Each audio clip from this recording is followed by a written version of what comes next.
of like her being involved in a thing, but since I don't work on live action, I didn't really know, and certainly was like, so, things take a long time to get rolling. There's no way that she's gonna be here. Yeah. So having her come out was like a really awesome surprise. I believe it. I started just sobbing when Ray came out. I was like, all right, that was a lot, but I was so excited. Yeah, me too. Like, whatever they're doing there, I'm in. You don't just know everything all the time.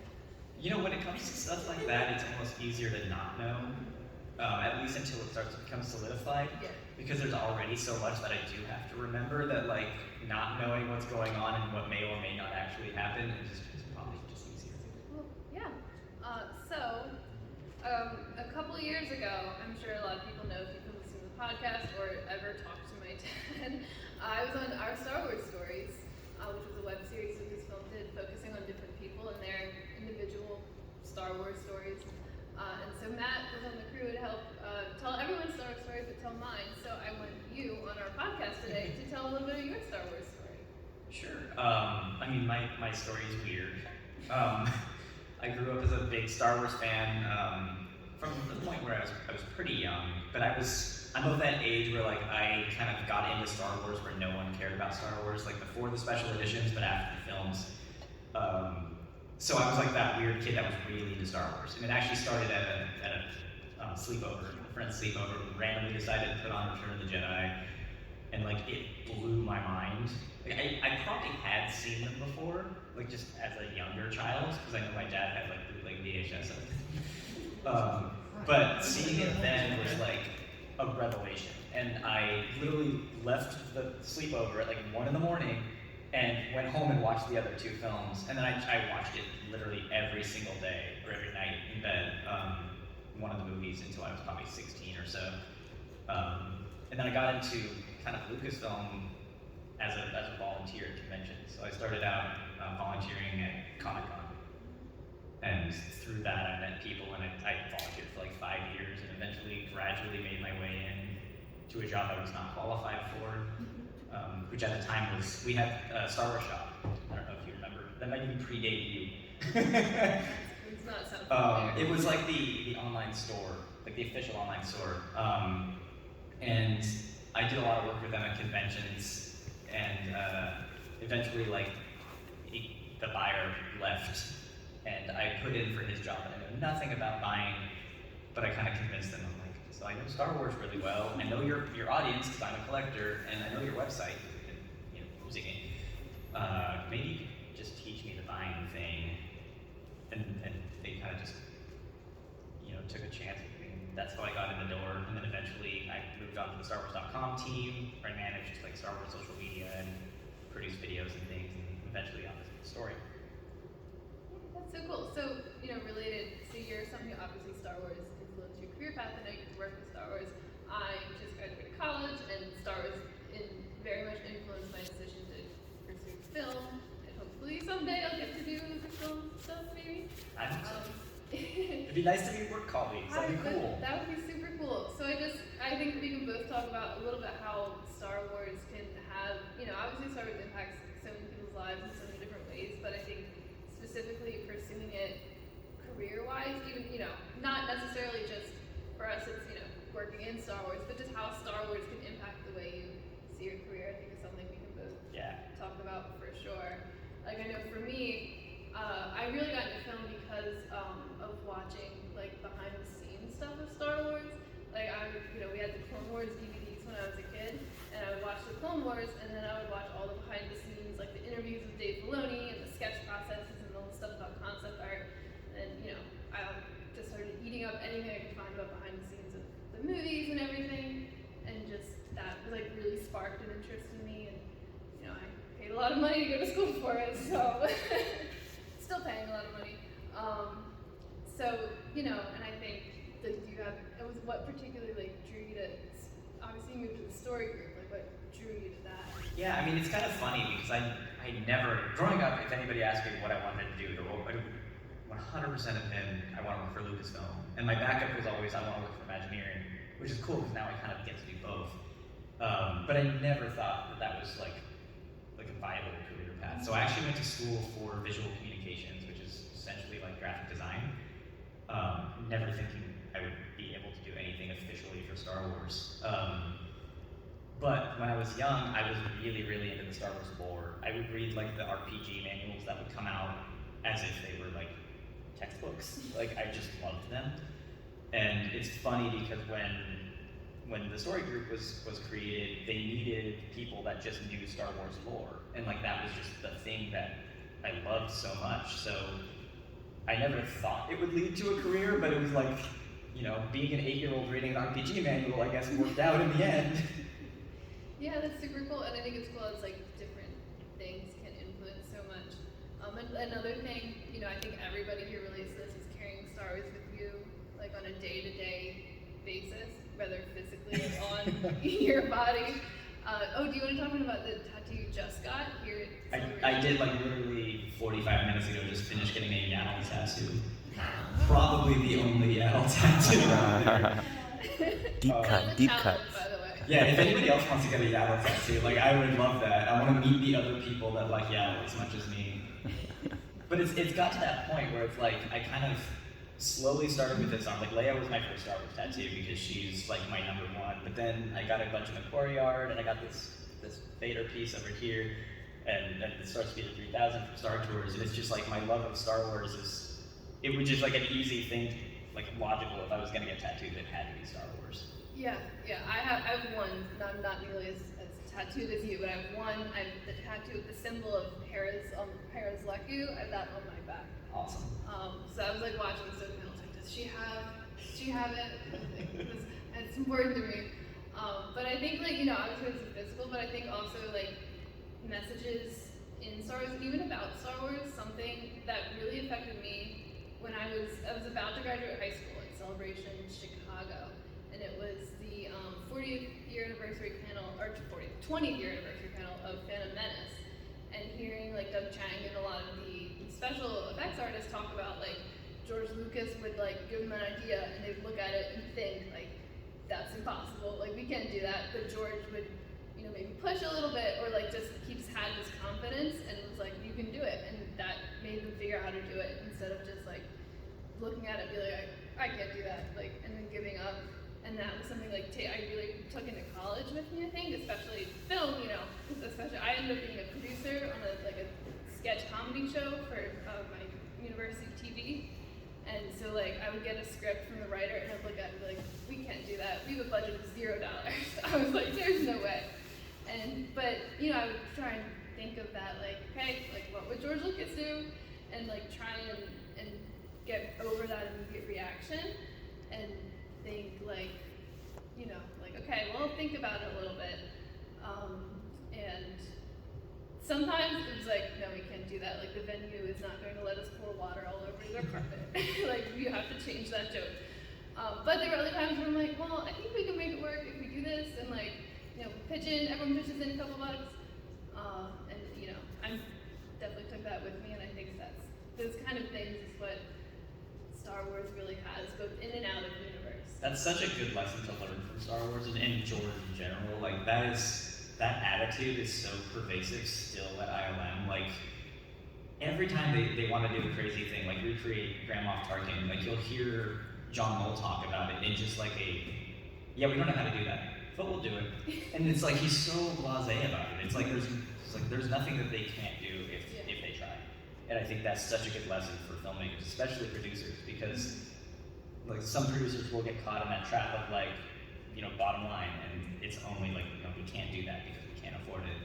But the best producers are the ones that are creative enough to find ways to, if not solve for that exact thing, find a creative solution to get an alternative. And sometimes those creative solutions actually end up making it even better. Yeah, agreed. And that's something I think in the, I think it's just called Light and Magic, the documentary. Yeah. And they're talking about that again in the context of the original trilogy, like completely pioneering everything really they had to do. And, you know, they said George would tell them like, I want you to do this. And their, you know, immediate reaction was like, we can't do that. No one's done that. That's impossible. And he goes, just think about it.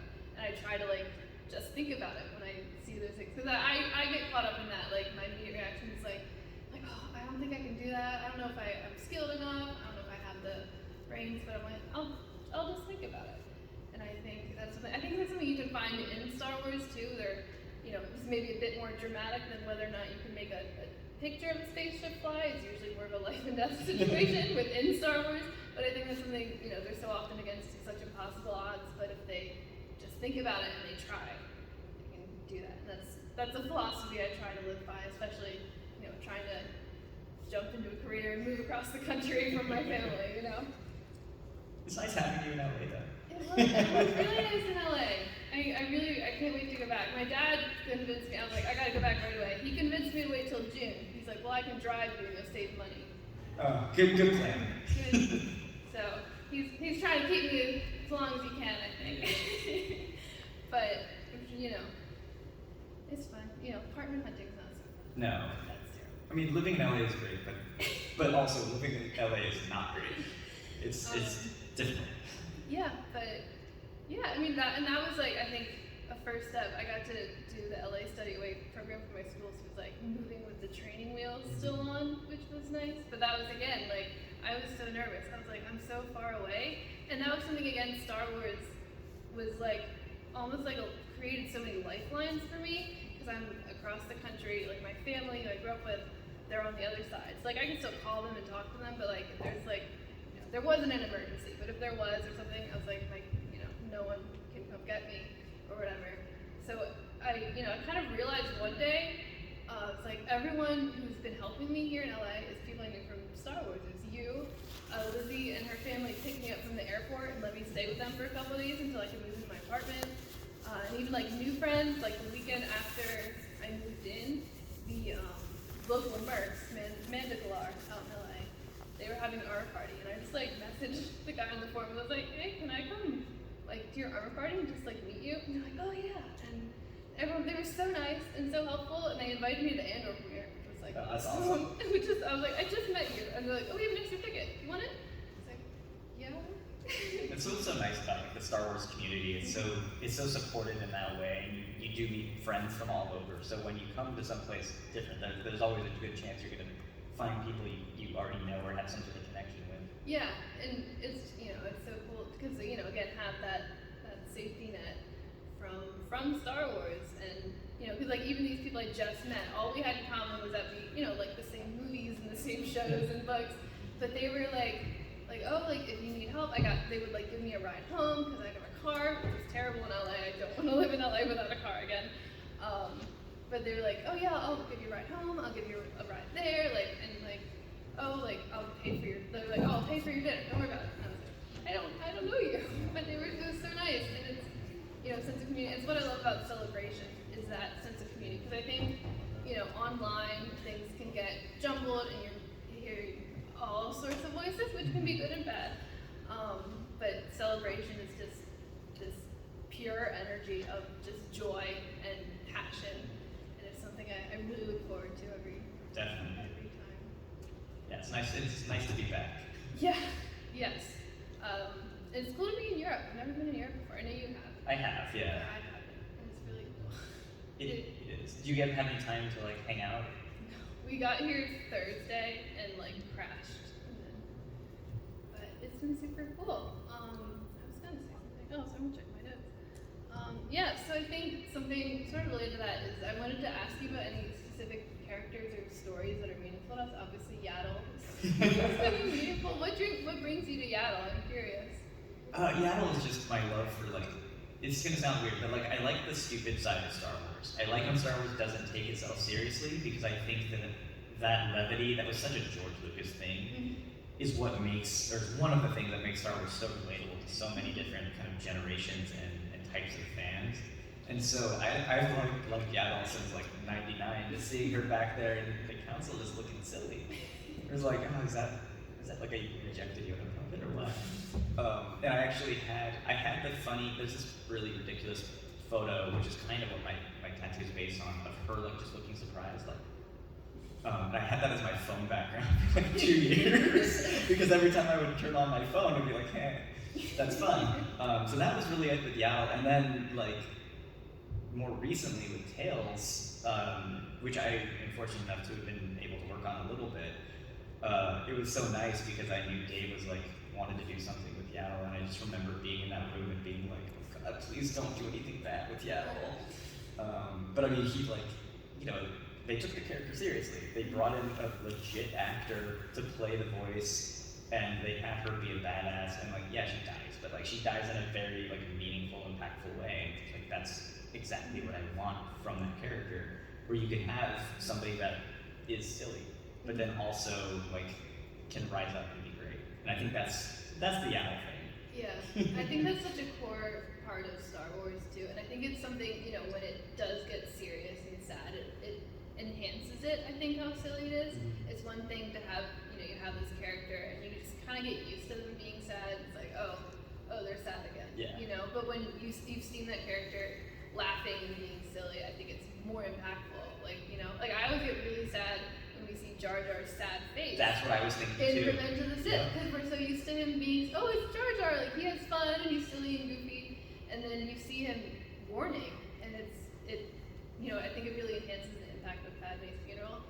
The same reason, like why I love Star Wars on TV so much is because we can get this longer form where we get a lot more of those moments, and then so when it gets serious, like, you know, I think part of the reason Ahsoka and Anakin's, you know, like the conflict in Rebels and why it works so well is because we've seen them be laughing and joking in Clone Wars, you know, and that's why it hits so hard. Exactly. So that's something I also really enjoy this how silly Star Wars can get. I love the 6th episode of The Mandalorian and Lizzo and Jack Black. I still haven't watched it yet because I was here. Oh no, I know about it. I'm Don't sorry. worry. But I'm excited to see that because I haven't seen it, and I'm like, so good. like I knew it was coming, and it's just like, oh. And I love Jack Black. Dude's just That so fun. episode was like engineered in a lab to appeal to my mom. It has Lizzo. She loves Lizzo. It's Jack Black. She loves Jack Black. It was a murder mystery. Like she loves like bones and like all this that's great. stuff. It was like engineered in a lab to appeal to my mom. And Grogu was in it, and she loves Grogu. It was great. Has she watched it yet? She has. We watched part of it. She was upstairs from watching it, and Lizzo. I was like, Mom, Lizzo, you got it. You got to see Lizzo. She's like, you're lying. She's not. Lizzo's not in Star Wars. I know. Lizzo's in Star Wars. Get down here. I love how Lizzo was also announced to be in The Simpsons like that same day. Oh, it's just like this Lizzo takeover. I'm all for it though. Yeah, it's great. It's great. Yeah, I guess sort of back to my question, it's characters that are meaningful. Obviously, Sabine is a very meaningful character to me, if you can't tell. I really enjoy her art. I think she's definitely helped me, you know, because Rebels came out when I was like 13, 14. And so anyway, 13, 14, you're still figuring out how to like express yourself and like, it's like, what do I want to be and look like and things. And I think Sabine really helped me like figure out my style. I like the short dyed hair. She helped me, you know, I was always like, someone who's like, I can't draw. Like, I can't draw. And, you know, I was like, well, Sabine's an artist. And I'm still not, you know, I'm no professional artist, and I don't think I will be, but, you know, I've painted my walls, and it's definitely helped me access that part of myself, is her journey. And that's so cool. It's almost like you guys are going through similar things. Yeah. Like, she's going through the Star Wars version of it, but, like, together, I'm sure you could really relate to her since yeah, absolutely. same headspace. It was really cool. She's 16 at the start of Rebels, so she's like a couple of years older than me, but we're going through such a similar journey. It felt like I really felt like, you know, for me, like Ahsoka came out, Clone Wars came out in 07, so Ahsoka was my little girl growing up, like, you know, because Ahsoka's like figuring out herself, and I related to that as a little kid, and then I had Sabine, who I was much closer to in age, growing up with her, and then honestly, Resistance came out when I was entering college, and I really connected to Kaz, because like, you know, obviously there's a lot going on in Resistance, but Kaz is like, he's in a new place, and he has to meet new friends, and like, figure out his relationship with these people and who he is away from what he's known before. And so it's been really cool to like, you know, through my developing years, have a character for each, you know, age. Yeah, that's great. That's really cool. I never even thought of that because I've basically been an adult for all of that animated series. So like, I've loved them all, but I think I relate to them in a different way. So it's really cool to hear sort of your version of that. Yeah, I mean, I know like I'm always a little bit jealous when we talk about seeing like A New Hope for the first time or Phantom Menace. You know, I saw Phantom Menace 27 times in the theater. 27? I didn't even see Force Awakens that many times.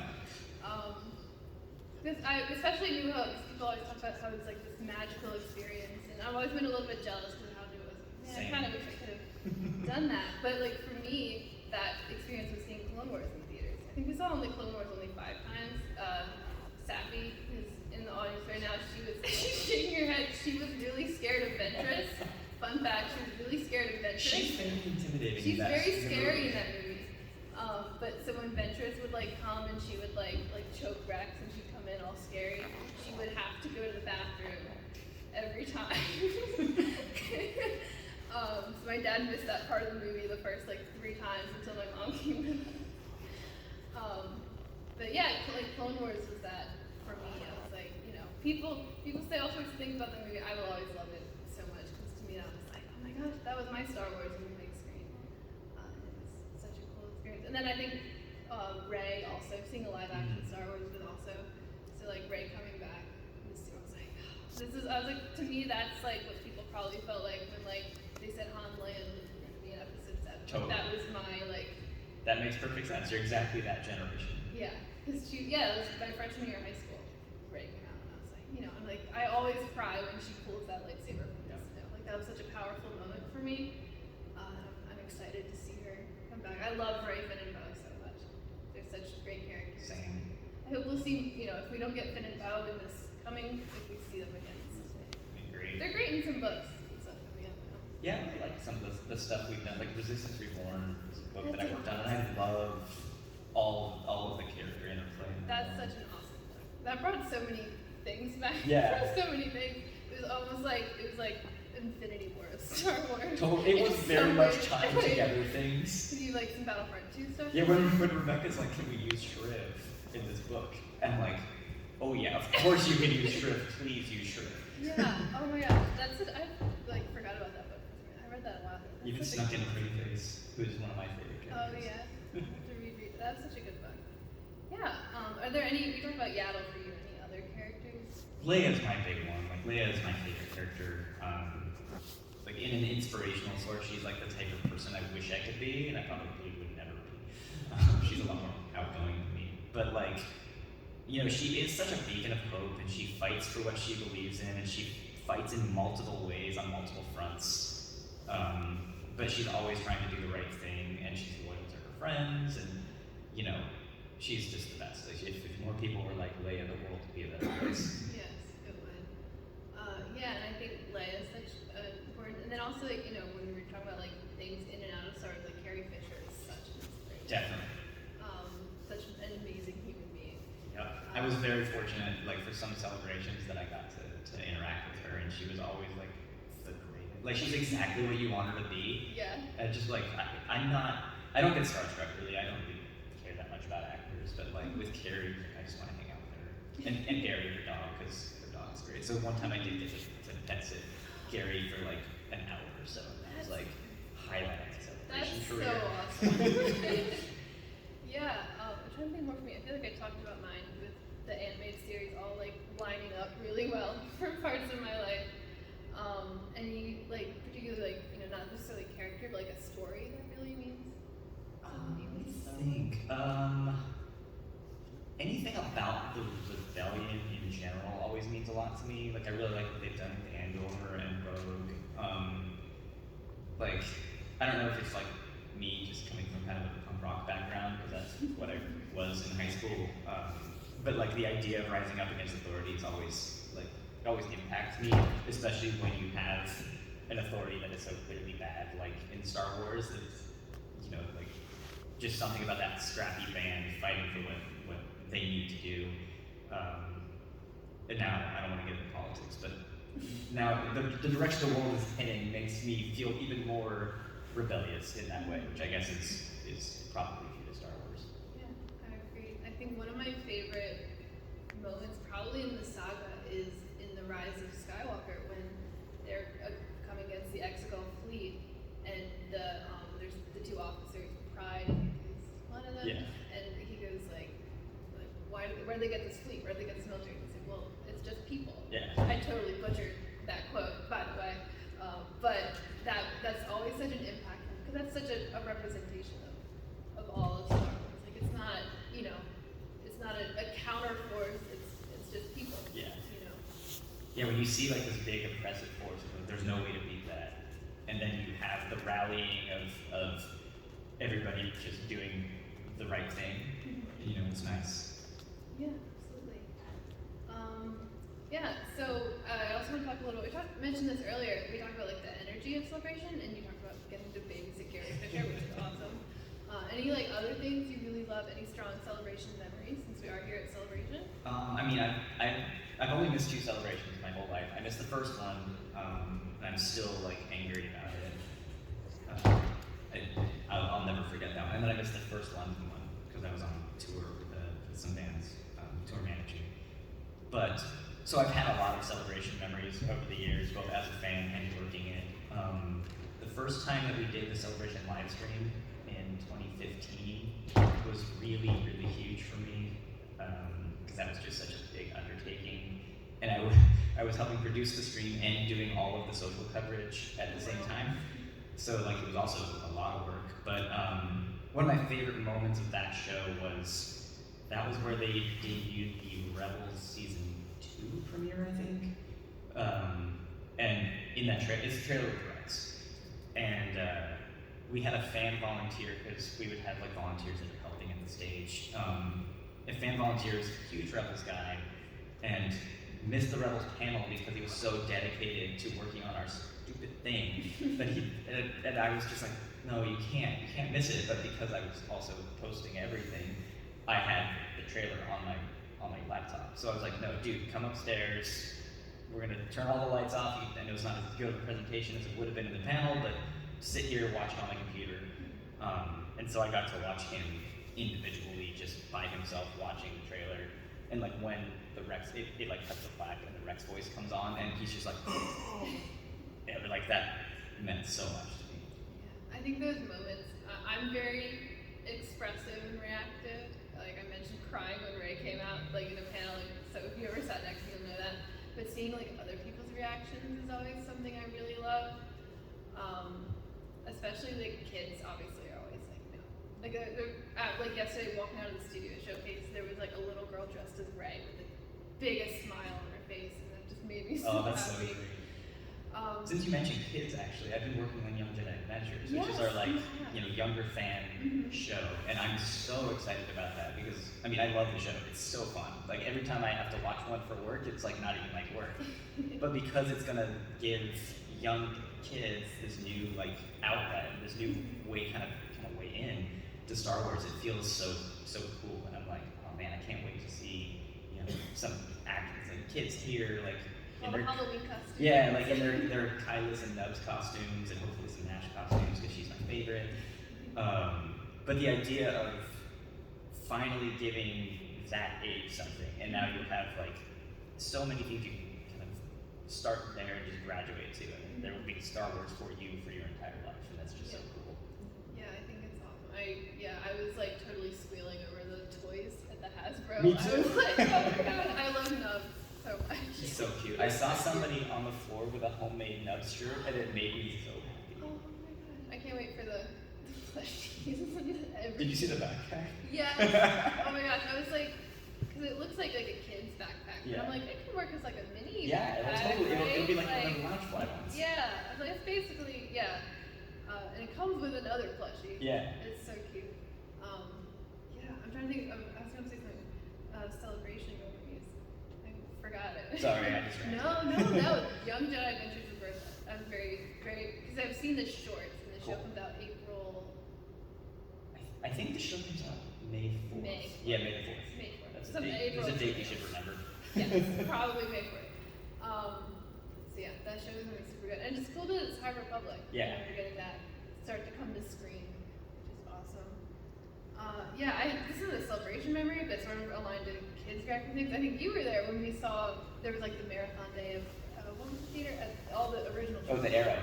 At the Arrow, there was like a marathon of all the original trilogies, and there was a lot of like kids, and there was like a kid, there was one, I forget which movie, but there was like a kid like right in front of us, and I was like leaning over, I was like, what's he think? It sounded like when he was talking to his dad, like he hadn't seen it before, so I'm like, Oh, that's great. what do you think? So you kind of look at his face. It's super cool, because obviously, and I'm sure to all of us, like it's something that we get very emotional emotional about. It's very sacred to us, and it's always cool to like bring that to someone.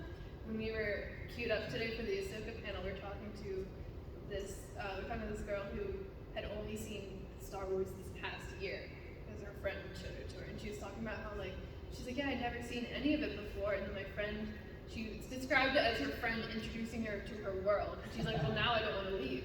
Oh, And I great. thought that was such a great way to put it. You know, I love seeing, you know, people, because we, you know, Celebration, there's so many people who've like been a fan their whole lives, been a fan since 1977, and it's also cool to see people who are like, I'm new here, but I love this so much, and I want to share it with everybody. Definitely. Ooh, I just thought of another Celebration memory. Okay, go ahead. Seeing you as 000. Oh, Sappy! That blew my mind because I still I vividly remember. I'm pretty sure it was Orlando. But, I vividly remember coming across you in the hallway and just I work on the Afro series in comics, but I'm just a big Afro fan. And seeing Trip and then having talk as Trip, it was just like. Wait, I There's a think trick here. that was Christian. Was it? Yeah. I don't talk. Sappy's here. Okay. Then it may not have been you. But you signed the inside of her helmet. I did sign inside your helmet. I have seen you in the costume. At Chicago, I think. Okay, that was I don't probably think we had it yet in Orlando. Yeah, we. So who was it in Orlando? That was Christian. I'll send you his information. So how many trips are there? There's probably half dozen. There's Oh, that's one amazing. here. There was one here yesterday. Did you bring Trip? That doesn't fit. No. Yeah, that's a lot I to carry go it. international. Sabine, Ahsoka, and Fennec took up all of our bags. Fair. Well, I'm sorry, that wasn't you. But I can't tell because people have helmets on. Yeah, it was hard. But yeah, I mean that's cool that you get to, you know, have a part in shaping and creating these characters, and then you get to see them brought to life. Actually, Dave was talking a lot about that in the Ahsoka panel today, seeing Ahsoka and Sabine and Hera next to him, like that kind of experience. Yeah, it's really surreal. I saw a whole group of High Republic people on my way in today, and it's just like, wow. They had a leveler egg and everything. I was just like, this is so cool. Yeah. It's, you know, I mean, obviously for me, I don't have a hand in creating these characters, but like if you know, you read a character in a book or a movie, or in a comic, or like you watch them even, and then you're like standing next to someone in like an awesome costume. It's like, oh my god! And like I do costumes, so like I know you're just a person in a costume, but like, oh my gosh, that's Darth Vader or whoever. Like. Yeah, the people that do it really well, they just really embody it. Mm-hmm. And especially when it is the kind of lower tier characters that there are people are less familiar with, that people you would definitely see at Celebration because this is where they bring out the deep cut costumes. It feels so special because clearly that character meant a lot to that person. Yes. Yeah, I know my first Celebration was Orlando, and so I've been to cons before, but you know, the general con is like the Star Wars. You see the more the high tier, the more popular Star Wars costumes generally, and like at Troop. So I knew some people our friend has a Revan, so there's some of that. But I go to Celebration and I see so many Rebels. I'd never seen another Rebels. I think I knew one Ezra, but I'd never seen another Rebels cosplayer before. And I was like, oh my gosh, there's so many Rebels. And I'd seen some clones, but I'd never seen an Ahsoka before. And there was so many Ahsokas and all these characters I love. And it was so cool to see. I was like, you love this character as much as I do. To the point for some of you that you're gonna paint your face and glue all sorts of stuff to yourself, and Or dye your hair. Now I'm actually really happy because now I can give a real life reference to the hairstylist for the exact haircut, because they don't like it when you bring them a cartoon. It doesn't help them very much. Fair. So very excited about that. And it's really cool to see the dedication, because even when we have communities I'm in the costuming groups or online, it's you're here and every single person loves Star Wars at least as much to buy tickets and possibly fly from very, very far away. We were in line yesterday trying to get the studio showcase, and so there's us from Pennsylvania. We're talking to someone from Scotland, a couple people from England, because that's where we are. Talking to a family from Israel, talking to people from California. It's so far, because we're oh, we came so far. Well, I came from California. Oh, you came even farther.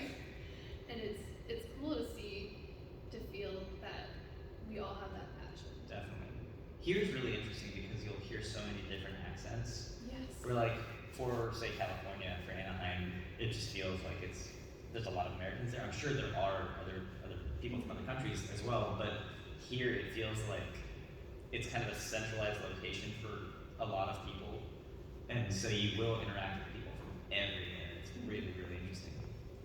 Yeah, and like when we were in line for Ahsoka today, we were listening to, John was part of this, our friend John, a discussion about biscuits versus cookies versus like all those things. It got a little heated actually. It was really funny.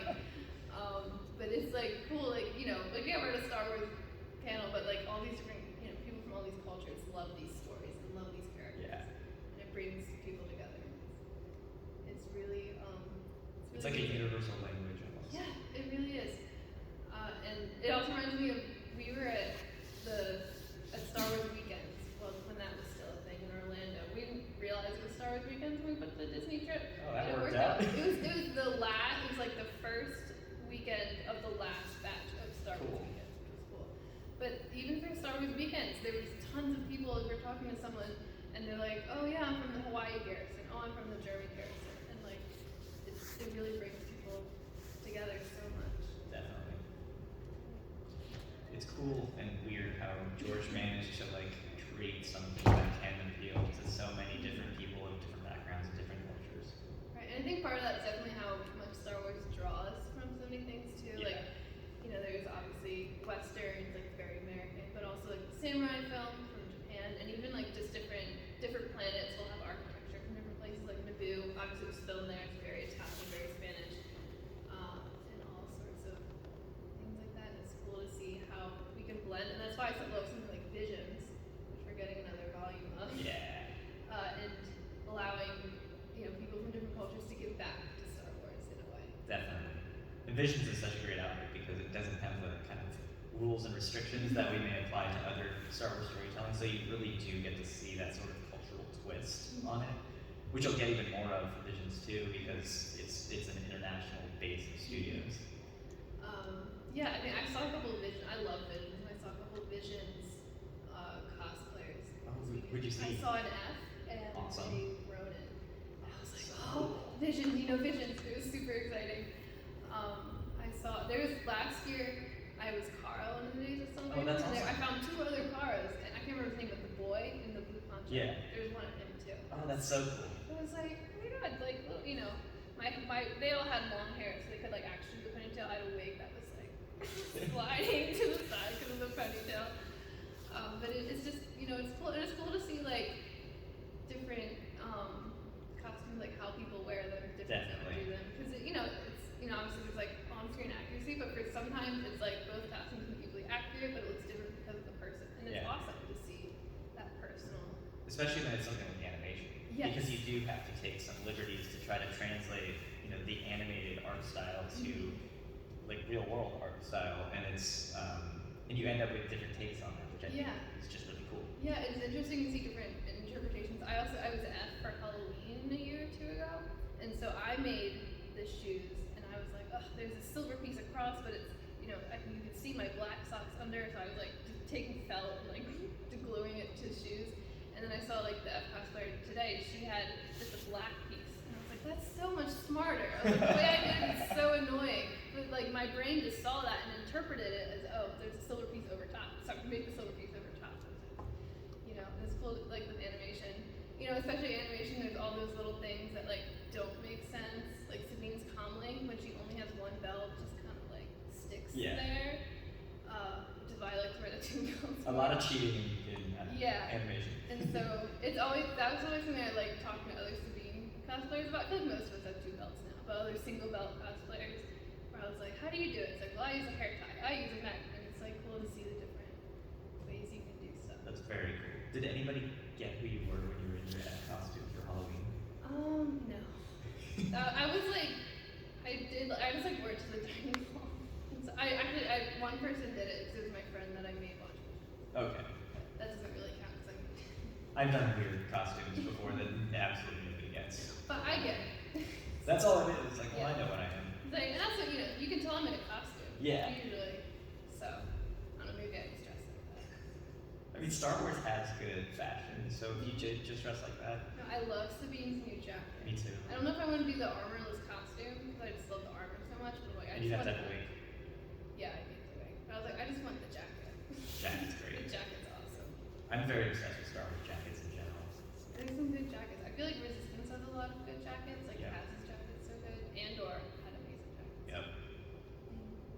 Rogue, I think, still have my favorite. Like, there's several rebels that have like rebel background rebels that have the best jacket. It's like this kind of gray blue with like the ribbing down the arm. It's very good. I love the ribbing on the arms. Yeah. I don't know how much. I don't know where that comes from because I feel like I've only seen it in Star Wars. Yeah, like I wonder if it was that a thing like in 70s costumes, or is that something they really did make? Because most Star Wars costumes from the original, you can see you know, like it has kind of like the waffling and stuff like that, which you can see was popular at the time. But that one, I don't know. I'll have to research that. But I love that it's become so iconic. I know. I have the gin from Rogue One, and I'm just like, I'll be sitting wearing it, just like rubbing my fingers. I have that one too. Yeah. Check the timer. Okay. Yeah, I'm trying to think of other things. Maybe we can just So talk. much. So Would you much like stuff. questions? What? Oh yeah. Anyone have any questions? Obviously, don't ask Matt about future projects and stuff he can't answer. I mean, you can ask if you want to answer. Yeah, you'll get a very boring answer. Anyone have any questions for me or Matt? I know Matt's a bit more exciting. Okay. As someone who was around for the original Star Wars, I was 5 then, but I was still around. How do you see the stories that have changed, or the writing style that has changed from the original Star Wars to what we have now and the future? Not anything specific about the future, but just the styles of what was acceptable back then and now where it's going. Yeah, that's a really interesting question, and that's something that I think we constantly are trying to kind of wrestle with, because we do still want it to feel like all Star Wars should feel like it has its base in sort of the era that George wrote them, and in kind of the things that inspired him. So it's sort of a melding of looking at what had been done for Star Wars before, and then just sort of the more modern ways of writing. I don't think we ever get rigidly structured. Like, if you look at Star Wars movies, it's not like they're typically, you know, standard like 3-act formula, but like it's not. I don't know if you know anything about writing, but it's not like the save the cat formula, which is kind of the go-to that a lot of screenwriters use. It's sort of a melding of a lot of different writing styles, so it gets modern but not too modern. Or we definitely try to avoid getting like meta, where it feels like we're being self-referential of Star Wars and things like that. It's always trying to treat it with the authenticity of what would it be like if we wrote it back then, while still finding a way to connect to modern day audiences. Thank you. That's a really good. That was an interesting question. That was a good question. I hope my answer was okay. Any other questions? Anyone? Or just, you know, a comment? What was your weird costumes that you made? I don't think I did any weird Star Wars costumes. I did Scott Pilgrim before the movie came out, and no one got that. Like, based on the comic, which is very random. Let me think. My girlfriend and I did Kiki's Delivery Service, which kind of just looked like how we would dress. So that one was very, very subtle. We did Party Down before most people knew what Party Down was. It was just like the white shirts with the pink ties, and I don't think very many people got that one. Yeah, I think those are the top 3 randos. Any other questions? I have a question if no one does. So I know you actually like a lot of movies and stuff like outside of Star Wars, you know, like I do. a big fan of like horror and just like movies in general. Yeah. You're just very passionate about. How does that, you know, how do you let those influence the way you work on Star Wars, if you do, or like play with genre? Totally. I mean, yeah, I like movies a lot. You've seen me at movie theaters. I'm in a movie theater like 3 times a week. Like, I love movies and I love the theatrical experience, and horror is 100% my genre. So there are times where like I will be suggesting horror elements or referencing specific things, and there are certain writers that we work with that are also like horror nerds, so it's very easy to have that sort of back and forth. But just in general, because film influenced Star Wars so much, it continues to be the language that we use sort of behind the scenes. So it's, you know, the day doesn't go by where somebody doesn't use another film, classic film or whatever. Lawrence of Arabia did it this way. We want to do something sort of similar. Things like that. It comes up all the time. That's one thing that I always say to people that are in film school or wanting to be a writer. They ask for advice, and I have terrible advice for it in general because I didn't go to school for that. But my main thing is watch movies. The more movies that you watch and really, really watch them, take them in, don't just pick them apart or something. The more things we'll learn, and it gives you this nice shorthand with other creatives because they've also probably watched a lot of the same movies. Watch movies, it's good. Movies are good. Another Yes. question. What do you feel is the future of, it seems like post-COVID, it seems like streaming has become the thing. Theaters are still there, but they're finally recovering. But what do you feel the future is as far as what now's generation is going to be receiving their Star Wars, either through the big theater or through their phones and watching them or their TV streaming? All of the above and more. As we announced yesterday, we announced 3 new films, so those will be theatrical releases, and we'll, I'm sure, have gigantic IMAX, event releases and everything. I still think the industry needs to find a way to convince people, other than people like me, that the theatrical experience is worth the effort. But it's for me personally, if I'm sitting at home in front of my TV, obviously I watch TV too, but my pets are doing their thing, it's distracting, or I want to eat, we can pause it at any time, my phone will be vibrating, I try to not pick up my phone, but it'll happen, or I'll come up with a question from a movie and I'll have to look it up immediately, and being in the theater, not being allowed to do that, allows me to focus on it, and allows me to actually remember what I watched. And I'm hoping that continues to be an experience that people enjoy, but I don't want to limit it. So I think TV has been an amazing outlet, especially with Disney Plus now. It's such an amazing place for Star Wars, and it allows us to tell longer form storytelling that George, aside from Boomers, really didn't have an opportunity to do. And then because it's Star Wars, it allows us to experiment too. So we've done virtual reality Star Wars, which I've been able to work on, which is really cool. We've done video games that allow you to, put yourself in Star Wars. We've done interactive experiences like Galaxy's Edge, or even more Galactic Star Cruiser, which is a fully immersive 2-day thing where you literally live in Star Wars for 2 days. I'm hoping that something like that becomes more the norm, where people really get to kind of go and experience the storytelling and not just passively watch it. But yeah, I think it's cool because there's kind of something for everyone. And even, we launched a Star Wars TikTok recently, and so that's going to get to the people that are really into TikTok. It's great. Star Wars TikTok's very funny. Yeah, they've been doing a good job. Have you noticed the weird running bit of them having 3 arms? There's this weird bit that it's so bizarre, and I love it so much. Where whenever they do the little cooking videos and things, they'll have an arm come in and another arm come in, and then a third arm comes from another direction, which is where's that arm coming from? But it's only if you pay attention. It's like the holiday special, though. Totally. It's literally the holiday special. Totally. Oh my It's gosh. Columbo. I guess I'm paying close enough attention to this. It's very subtle because it's just really weird. But I think they're just having fun with it, which is cool. So until our government shuts down TikTok in the States, it'll continue to be fun. Oh my gosh. Yeah, I think that's something, I feel like it's been a more recent shift is the Star Wars social media being less just acting here's a new episode, Yeah. oh, there's a new thing, and interacting with fans and having a bit more of a personality. Definitely. Super fun. It's been great to watch. They've had some really meaningful interactions with fans that I thought have been really heartfelt. And so it's nice to see them being able to do that. Yeah, it's been really cool. And it definitely helps, it's always kind of fun, oh my gosh, Star Wars liked my thing or commented my thing, and it's another way to help people connect and get excited about this. Yeah, because as a brand that's been around for more than 40 years now, really everyone working on it is a fan. Like there's nobody that is kind of like the original generation, of people that are still working there at least.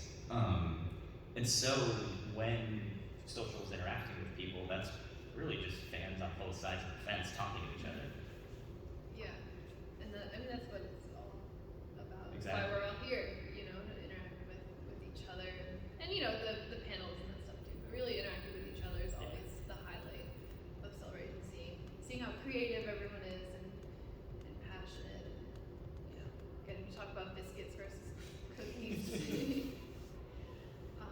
Yeah, well, we are about out of time. A little over 5 minutes left. Any other questions? Comments? Not necessarily about any specific future projects, but just general relation of Story Group and Legends. It's been named, right? We have Malachor, we've seen the Corvettes, but do you guys have any restrictions on what you can take from, or is it just up to you? No, it's really about just doing. Sorry, for anybody that didn't hear, the question was kind of about how we deal with canon versus legends. And it's really just about doing it right and what's right for the story. 'Cause I think the majority of at least the people on the kind of lore side of things, we grew up on legends. I love legends. Legends is great. So it just kind of organically happens. We rarely are plotting like how do we get this character back. But there will be times where, a pitch will come in or an outline or whatever will come in and, a planet seems similar to a Legends planet or a character is kind of similar to that character where it gives us as, our EU fans an opportunity to be like, what if it's this? And I think it brings us joy when we're able to do that. It brings people that know that a lot of joy, and it also doesn't like cut away from people that don't know Legends, because there's a lot of people now. A kid asked me yesterday, like a 9-year-old kid asked me yesterday something about how he's confused about Legends and canon. And I'm like, how do you even know Legends? You're like 9. But it's nice because it allows us to like reintroduce characters in interesting ways to allow kind of a new audience to learn about them from the start, while still letting the old audience kind of know what they know and keep that character important to them. And there's no more retelling of stories, right? Yeah. And we have plenty of that. So. Thanks. No problem.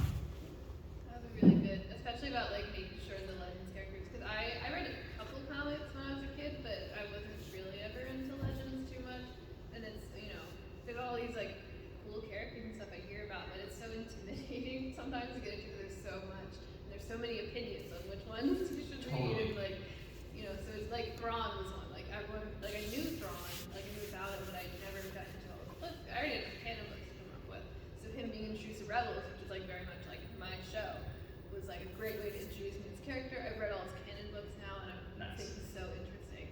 And it's cool for me to be able to, even if it's not like the same iteration of the character, to be able to connect with someone who's maybe a Legends fan and be like, I don't really know all the stuff you're talking about, but like I can connect with what you mean and like the basis of this character. Definitely. And it's really nice when we have the opportunity. Like we're still working with a lot of people that are kind of still in the family that worked on Legends.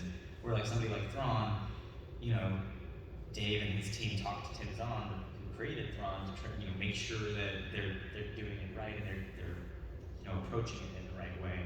And it's cool that we have the opportunity to do that, where a lot of those people are still connected. Well, and I know a lot of like the canon authors were also Legend authors. Exactly. You could bring all that back without like you said, retelling the story, like reinvigorating it. Yeah. Yeah, well, we are about out of time. Thank you so much, everybody, for coming. I'm really glad you're here. It always means so much. I feel like so often when I'm podcasting, it feels like we throw it out into the void sometimes. So like seeing people, like I've had some people come up to me and be like, oh, I know you from your podcast or your dad's TikToks, and it's like really cool. Like, oh, it's like a person, like actual people, like see the stuff I do, and it's really cool. And it's really meaningful, and that's one of many things I love about Celebration. So it's really cool that you're all here, and thank you so much, Matt, for joining. Totally. Thanks for having me. Yeah, I know you're really busy doing Celebration, so I'm glad I could nab you. It's okay. This is way more fun than most of my job. Okay, we have a couple minutes. How is Celebration as a fan versus like Lucasfilm employee? It's more fun as a fan, for sure. I'm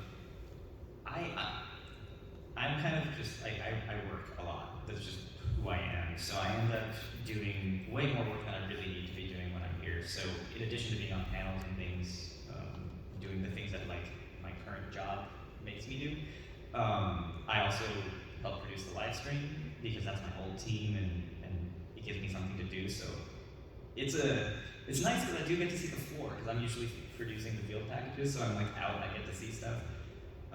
But it is definitely a different thing because I haven't seen a panel in years unless I'm on it, which is not the same experience. And so, you know, it's better as a fan. And if I didn't come here for work, because it was a little dicey. I'm on the Parks panel tomorrow. If I wasn't on that panel, I don't know if they would have sent me out here, but I still would have come and I would have just been here as a fan for the first time in a really long time. Maybe someday. Not that I don't want you on panels. That's a really hard thing. It's a mixed bag. It's also nice to like have my travel paid for me. Yeah, that sounds very nice. Like it is nice, but you know, obviously then I'm beholden to everything that I need to do. Where, so you said you're on the Parks panel, where else can people find you this weekend or online also after? So Parks panel tomorrow, I don't remember what time. Tomorrow is Sunday for anybody that is not aware, because I'm barely following that right now, jet lag and all of that. And then the day after that, which is Monday, I'm on the Marvel Comics panel. And then beyond that, I'll be around here, probably with the camera crew. And online, I'm missing words on Twitter.